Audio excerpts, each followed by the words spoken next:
Aniya na ang mga dagkong balita sa Balitang Bisdak karong Martes. Mga flood control project sa Barangay Bunbon, gisusi sa NBI 7.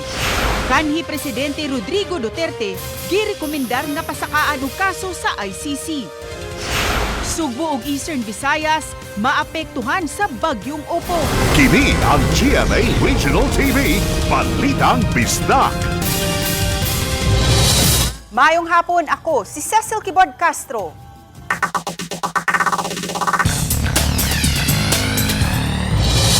Duha ka mga suspetsadong kawatan sa Talisay City nasikop sa managlahing operasyon sa kapulisan. Ang detalye sa report ni Fem Ridumabo.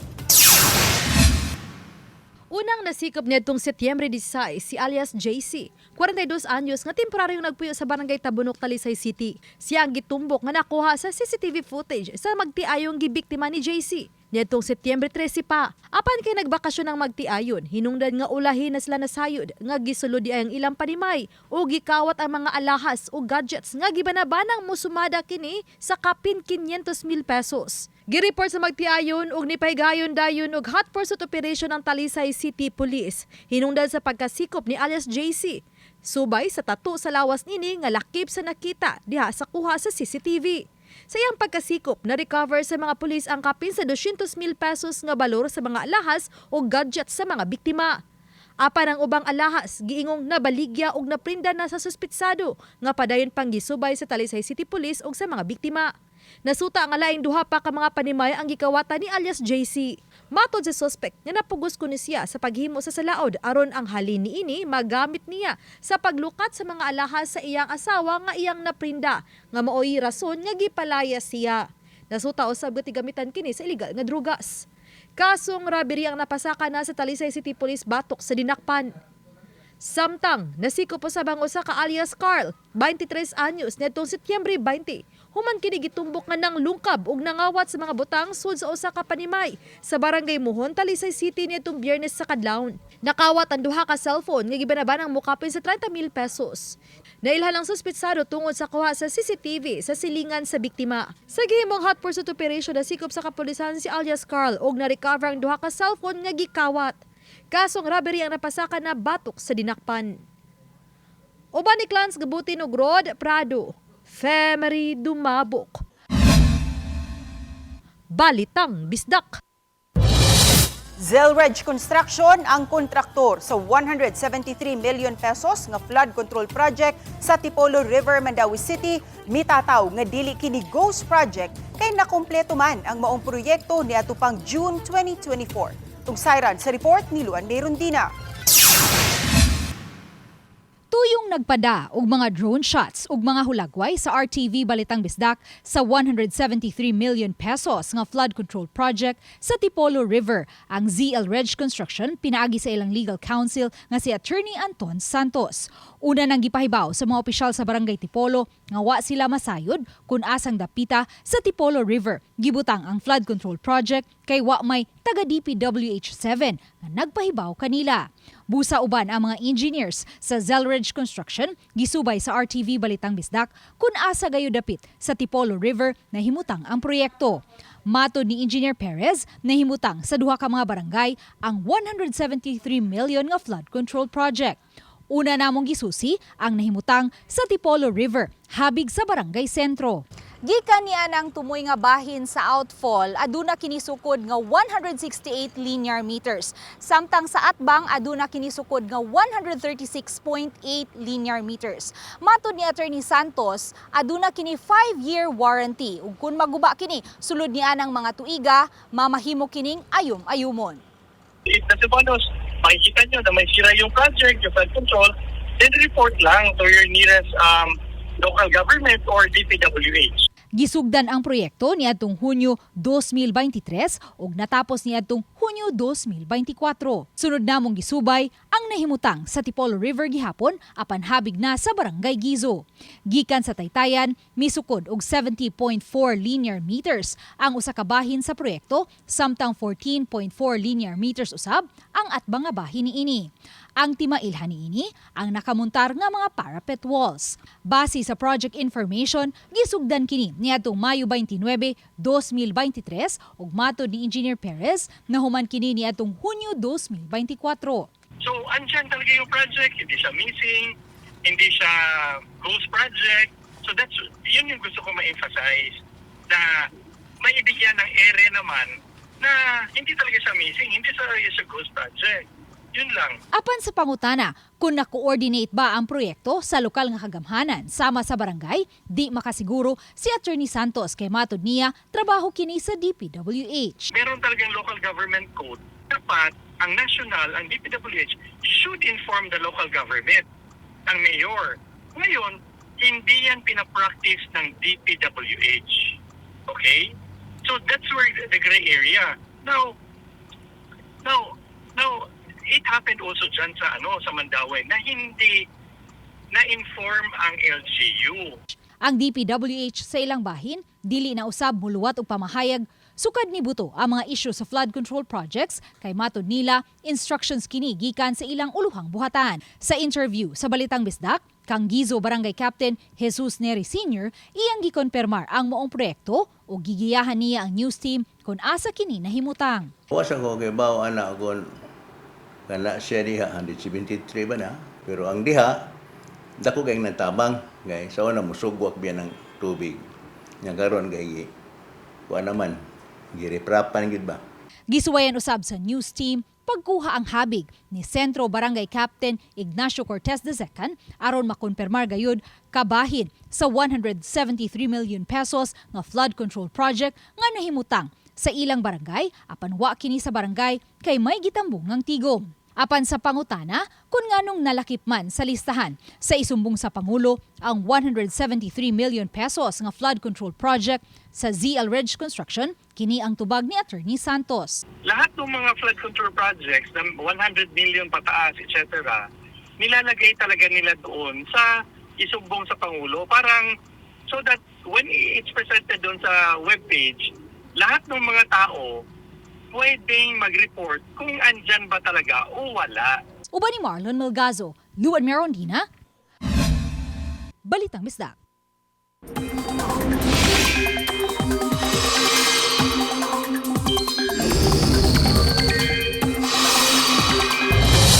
Low pressure area ana sulod sa Philippine Area of Responsibility ung higpit na nga nahimong bagyo. Si Luan Merondina sa report. Sa initial forecast track sa pag-asa, kung makasulod na sa Philippine Area of Responsibility ang maong tropical depression alas 8 karong gabi, pagatawgo na kini og TD Opong kun bagyong Opong. Alas 8 ganihang buntag nahimutang sa eastern portion sa northern Mindanao sa gawa sa Philippine Area of Responsibility ang naasoing bagyo. Matod ni Engineer Al Kiblat, pangu sa Visayas Pag-asa Regional Services Division nga base sa forecast track niini, padayon kining maglihok paingon sa amihanang kasadpan nga bahin sa nasod ug sa Biyernes posibleng mulandfall kini sa Northern Samar. So kining senaryoha mapiktahan ta direct effect sa maong bagyo. Depende sa gidakon sa iyang influence area. Kung dako nigmayo, tibuok Cebu. Apan kung moabot lang sa 300 ngadto sa 400 kilometers ang radio sa maong bagyo o ang area of influence niini, sa Northern Cebu lang masinati ang daghang mga pag-uwan. Dugang ni Engineer Kiblat, sugod sa Huwebes sa hapon hangtod sa Biyernes, masinati na sa tibok Sugbo ang katag-katag ng mga pag-uwan. Sa pagkakaroon, ang atong nakita sa atong mga forecast model up to tropical storm pa. So di lang gyud ta mo piyansa kanunay ta mo monitor kay possible pa. Kanapa man sa kadagatan nga mas mulagpas pa sa tropical storm. Matod sa pag-asa, kung makasulod na sa Philippine Area of Responsibility ang maong bagyo, kini na ang ikalimang bagyo sa buwan sa Setyembre. Sa pagtuon sa pag-asa, anaa sa duha ngadto sa upat lang ka mga bagyo ang gipanglantawang makasulod sa Philippine Area of Responsibility karong tuiga. Apan kay nilapas na kini ngadto sa 5, usa kini sa mga timailhan nga nagdanga-danga na ang La Nina phenomenon. Uban ni Marlon Melgazo, Luan Merondina, Balitang Bisdak. Gitahasan sa National Bureau of Investigation ang tulo ka mga team sa pagsusi sa mga flood control project sa Subo. Kung asa kini, sayranta sa report ni Alan Domingo. Girombo sa mga investigador sa NBI ang flood control project sa Bukirang Barangay Bunbon, dakbayan sa Sugbo. Uban ang konsel sa barangay, giadto nila ang riprap nga gitaod sa sapa sa sitio Tamarin diin matod sa barangay official 2021 panahuman. Giso si pagmaayo sa NBI team ang istruktura apan wa na nakabutang nga karatula kung pila ang sukod ug ang budget niini. Gisunod sa pagsusi ang sumpay sa nasong flood control sa unahan nga bahin sa sitio Gila-Gila og na istorya usab nila ang foreman sa proyekto. Gipasabot nila nga humana ang phase 1 ug ang phase 2 nahunong lang tungod kay naay-issue ang yuta nga giagian sa proyekto. Dili na hinoon siya makahatag sa kumplitong detalye sanglit igo raman siyang mipuli isip foreman. Pila ka phase ni ang project ninyo? Phase 3 na ron among gitrabaho ron sa Biaso. Tulo ka pieces, no? Ah, Ang kaning tulo humana o wala pa. partial pa? Ang tulo mo wala pa. Ang katong phase 3. Giadto usab sa investigador, ang sitio Biasong din dunay mga nakabutang nga project information apil kining revetment structure nga nagkantidad og 48,899,888 million pesos. Kini ang flood control project kanahimutang diri sa sitio Biasong, Barangay Bunbon, Mountain Barangay sa Cebu City. Usa lang ni sa gisusi karon sa National Bureau of Investigation, NBI. Gisugdan kini niadtong Marso 19, 2025 ug ang completion date nini sa December 23, 2025. Matod ni Ardel Abeles, ang personnel sa construction firm, nga adunay 569 meters ang gitas-on sa proyekto ug matapos nila sa buwan sa Nobyembre. Ligon gyud man trabaho sa Kerante Construction. Pulido. Mo sunod mi sa standard gyud sa kuan. Samtang nabantayan sa NBI nga adunay laing duha ka kontraktor sa slow protection o riprap sa sapa diin nakabutang ang 96,420 million pesos. Lahi-lahi ning tagiya BNR ug ang kayan. Nabilong na lang binar sa mua. Manay sila nang duha ka kontraktor. Kanang BNR man subcon ninyo. Marag sabkon sa mua. Dako gi kay nang mong kalipay nga nana ni flood control. Sa una nang nahitabo diri nagoy na anod nga sakinan kay park diri. Giklaro sa NBI Severo Regional Director Attorney Oliva nga kabahin kini sa ilahang gihimong case build up diin tan-awon pa nila og maayo ang mga flood control projects sa ilang area. Ang mga dapit nga ilang giadto apil ang Bunbon gikan sa listahan nga gihatag kanila sa DPWH. Focus nila kung adunay ghost project o gadtong mga substandard. We received the order last week and we started the ball rolling after our Secretary of Justice created a task force on flood control composed of prosecutors and which the NBI is a part of. Ang ilang makuha nga kasayuran itugyan nila sa task force sa Department of Justice ug maunay mo forward ini sa ICI. One of the sources is the DPWH. Of course, they are the project implementers. Second is namasay COA, namasay DBM to get the whole picture sa project, that particular project. Daghan pa ang adtuon sa NBI nga mga flood control project apil na ang revetment wall sa Barangay Budlaan nga nangapahak. Karong adlaw lang simultaneous site inspection ang ilang gihimo sa north ug south sa Cebu. Kauban si Godfrey Relian, ako si Alan Domingo. Balitang Bisdak. Kini ang GMA Regional TV, Balitang Bisdak. Kini ang GMA Regional TV, Balitang Bisdak. Gipagawas na sa International Criminal Court ang dokumento kabahin sa tulo ka mga count sa murder isip crimes against humanity nga gisangat sa Office of the Prosecutor batok kang kanhi Presidente Rodrigo Duterte. Ang unang count alang sa pagkamatay sa 19 ka mga tao samtang mayor pa si Duterte sa Davao City gikan tuig 2013 hangtod tuig 2016. Ang ikaduhang count alang sa pagpatay sa 14 ka mga giingong high-value targets nga anaa sa gitawag nga PRRD list sa war on drugs gikan sa tuig 2016 hangtod tuig 2017. Unang tuig sa iyang paglingkod isip presidente sa nasud. Ang ikatulong count mao ang kabahin sa pagpatay sa 43 ug duha ka mga attempted murder sa gitumbok nga lower level criminals. Sa kinatibuk-an, 49 ka mga insidente ang natala sa maong dokumento. Matud sa ICC, Office of the Prosecutor, gitudlo ni Duterte ang pipila niya ka mga kauban sa giingong pagpatay dito sa Davao City sa tag-as nga mga katungdanan sa kagamhanan dihang napili siya pagka-presidente sa nasud. Giingong gigamit nila ang law enforcement agency sa nasud nga nag-operasyon sa susama sa Davao Death Squad kung DDS batok sa giingong mga drug suspect. Wala pa'y habig ang defense team sa kanhi presidente kabahin sa pagpatik sa maong dokumento sa ICC. Dulan sa 1 ka milyon ka pesos nga balor sa illegal nga drogas nasakmit sa Talisay City Police gikan sa duha ka mga sospek sa Barangay Bulacau, Talisay City. Giila ang mga dinakpan sa alias nga Ayay, 39 anyos, giila nga high value individual kun HBI ug ang kauban ni ini nga si alias Merlit, 26 anyos, giila nga street level individual.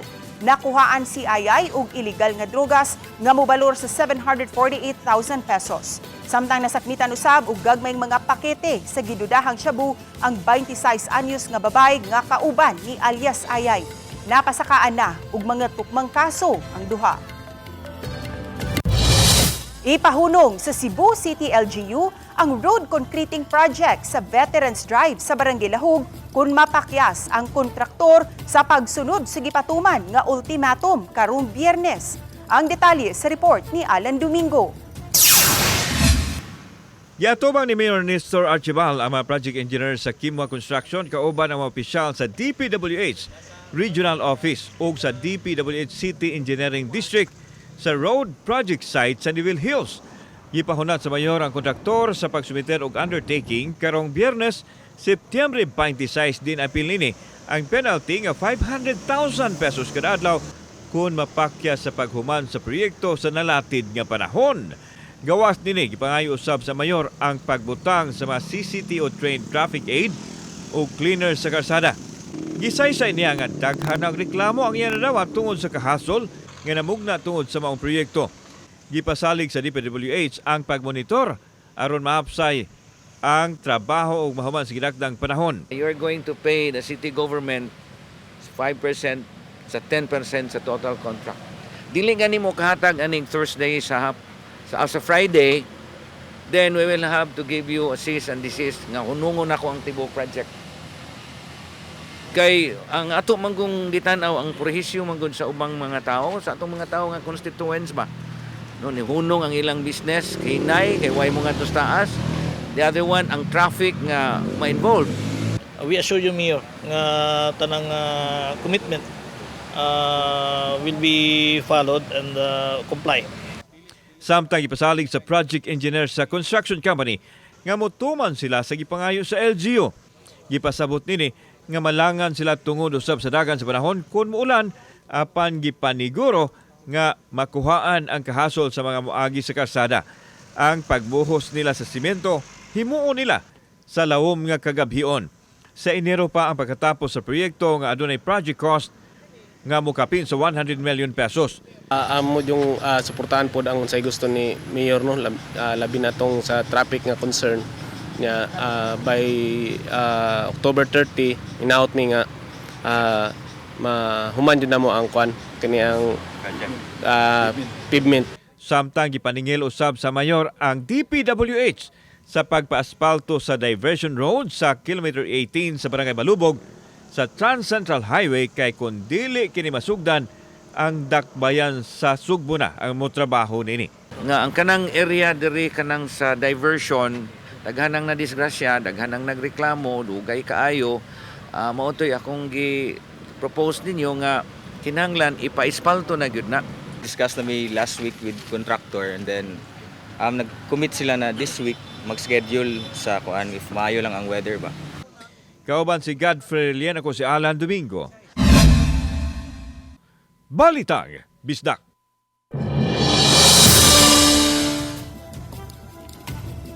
Atong balikan ang problema sa baha sa access road sa Vistabella Subdivision sa Basak, Lapu-Lapu City.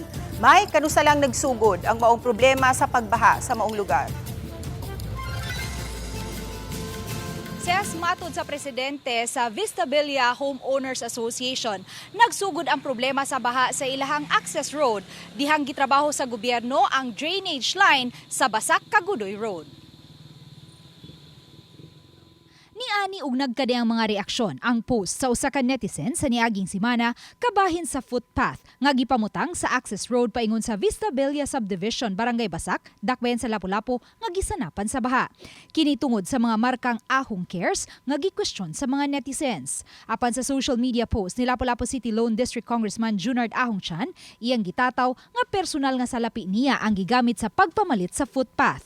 Gihimug-atan usab niya nga pribado ang maong access road busa dili responsibilidad sa dakbayan sa Lapu-Lapu ang pagsulbad sa baha sa maong dapit. Apan may opisyal man sa Homeowners Association ang miduol kaniya og nagpatabang. Busa wa siya magdahom nga lainon di ay pagtan-aw ang iyang tabang. Gisubay sa RTV Balitang Bisdak ang Vistabella Subdivision niadtong Sabado ug naabta namong may napondo pang tubig sa access road paingon sa Vistabella Subdivision. Gawa sa mga footpath nga may markang Ahong Cares, may mga footpath usab nga may markang Cindy Cares. Gikonfirmar sa presidente sa Vistabella Homeowners Association, Dixon Chu, nga human sila makapadangat sa ilang problema sa baha ngadto sa barangay, gihatagan sila og footpath ug nagbayanihan silang mga homeowners aron makuha ang maong mga footpath didto sa Barangay Paho. Kung moingon siya sa iyaha, well, motuo ta kay niingon man siya. Unya, in fact, nagbayanihan man yun sadta. Unya, nagpasalamat mi niya nga gitabangan mi. Gitataw usab sa presidente sa Homeowners Association nga wala sila'y problema sa baha sulod sa subdivision kay aduna sila'y kaugalingong retention pond.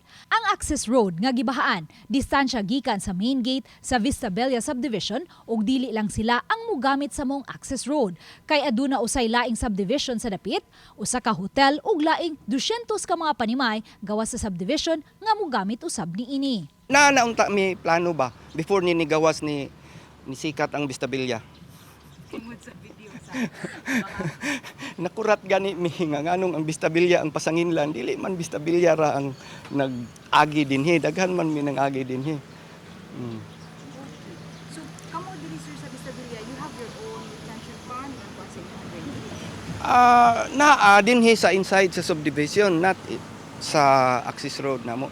Wala man may problema sa sulod. Wala gyud, wala. Didto ra gyud padung gawas. Apan matod sa presidente sa homeowners, sukad sila nakapuyo sa Vistabella Subdivision niadto pang 1990s, karong tuiga lang sila nakasinati nga mosanap ang baha sa ilang access road kun adunay pag-uwan. Nagsugod kini dihang gitrabaho ang drainage line sa Basak-Kagudoy Road ni ining tuiga. 30 years na ko dinhi nagpuyo.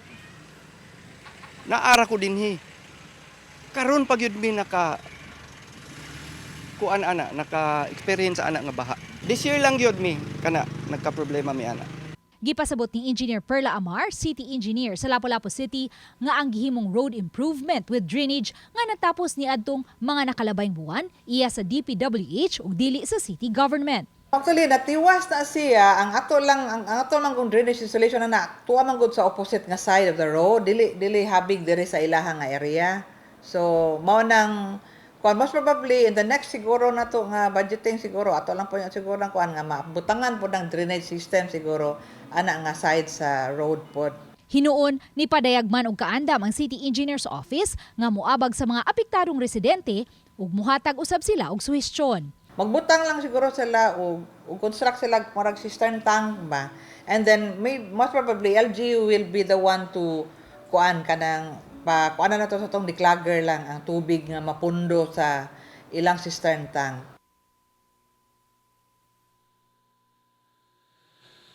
Ses, matod ni Engineer Amar, nakig-coordinate na kaniya ang mga opisyal sa Vistabella Homeowners Association ug karong simanaha mag-meeting sila kabahin sa maong problema. Ses? Dagang salamat, Luan May Rondina. Mihatag na og hinabang pinansyal ang kabanay sa driver ngadto sa pamilya sa magtiayong street sweeper sa Mandawi City nga nadasmagan samtang nagtrabaho. Aniya ang report. Sa miaging Biyernes sa hapon, nakitagbo si Angel Rose Lungos, ang bugtong anak nga babae nila ni Tio ni Lungos 37 anyos, ug Rosal, 39 anyos, human sa aksidente niadtong September 18, pasado alas 3 sa kadlawon. Sa aksidente, nakala sa Tioni, samtang grabe usab ang angol ni Rosal nga dili pa gani makabangon hangtod karon. Nagatubang ang duha ka habig sa buhatan sa Traffic Enforcement Unit sa Mandawi City Police Office. Sa pagiginabi sa telepono, gipahibaw ni Konsehal Sersha Pasensya nga nakakabot og kasabutan ang duha ka habig. Mismo ang mga abogado sa Mandawi City Legal Office ang gaandam sa amicable settlement nga gipirmahan sa duha ka habig. Mipirma usab siya isip saksi sa nakabot nga kasabutan. Wala na detalye sa konsehal ang kantidad nga nasabutan apan usa sa nasukip sa kasabutan mo ang pagpatungha kang Angel kinsa grade 8 karong tuiga hangtod nga matapos siya sa pagpagtungha. Okay. Maglisod ba man kay actually nabi fracture sa clinic niya. Ug ato dito maglisod man so naka-decide na sila nga ang bata ray mo kuyog ngasto nga after sa lubong mo balik na ang bata. Kung mahikay na ang mga papeles, dadon karong gabi ang patayng lawas ni Tioni aron didto ilubong sa ilang dapit sa Cagdianaw, Dinagat Island. Samtang awhag ni Kapitan Restituto Villanueva sa Barangay Tipulo sa kagamhanan sa Dakbayan sa Mandawi nga hatagan ng taog reflectorized uniform ang mga street sweeper aron makitaan sila samtang nanilig sa kadalanan sa Dakbayan. Matod sa kapitan, ang naaksidente nga street sweeper kabahin man sa clean and green personnel nga gihire sa kagamhanan sa Dakbayan sa Mandawi ug nagsugod sa pagtrabaho sa miaging Hulyo. Naadyoy siya base protector bitaw nga reflectorized og na-blinker ang ilang jacket nga makita labit ang maayo kay kato siya og ibutan tog kadlawon maglisod yung kita lang nang magsugat. Ako si Orchid sa Pinkaw. Balitang Bisdak. Atensyon sa mga senior citizens sa Dakbayan sa Sugbo, kumpirmado na nga sa September 27 madawat ang financial assistance. Mato ni Cebu City Mayor Nestor Archival nga himuon ng binuwan ang pagpanghatag sa cash aid nga tag-1,000 ka pesos matag buwan. Himuon ang distribution kada katapusang semana sa buwan aron dili na magpangutana ang mga seniors kung kano sa mahatag ang ayudang pinansyal. End of the month. Kaya moingon ko ang first day of the month, kisi-kisi na sa ug di mo mahatag, di ba?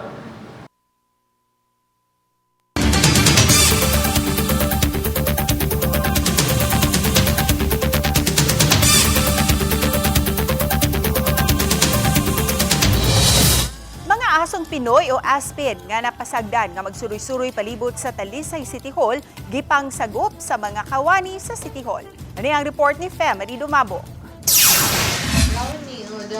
Usa sa mga buhatan nga misagop sa mga iro kining sa Talisay City Tourism Office. Upat ka mga dagkong iro nga magtuo kang mixed ang breed.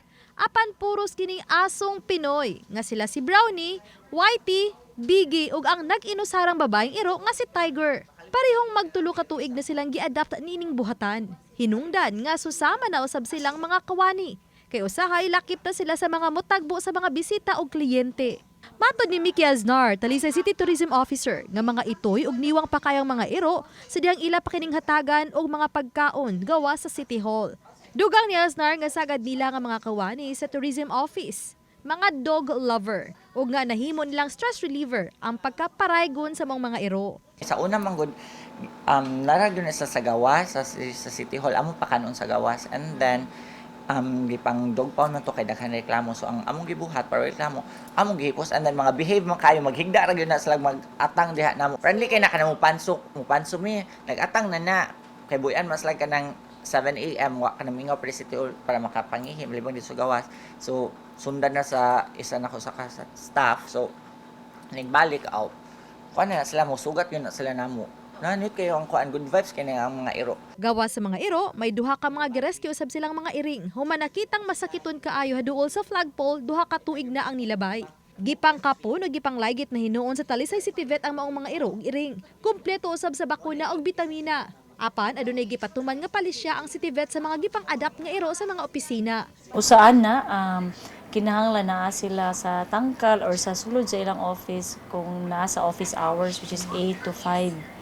And then required jud sila nga sila po'y mulimpyo in kaso og naay mga hugaw sa tae, mga ihi, if ever na ay kuan ang ilang hayop unya. Ikatulo kinahanglan pud siya vaccinated against rabies. Hinungdan nga matod ni Aznar nga matag alas 5:30 sa hapon hangtod na sa alas 6:30 sa gabi ilang pag-awso namong mga ero.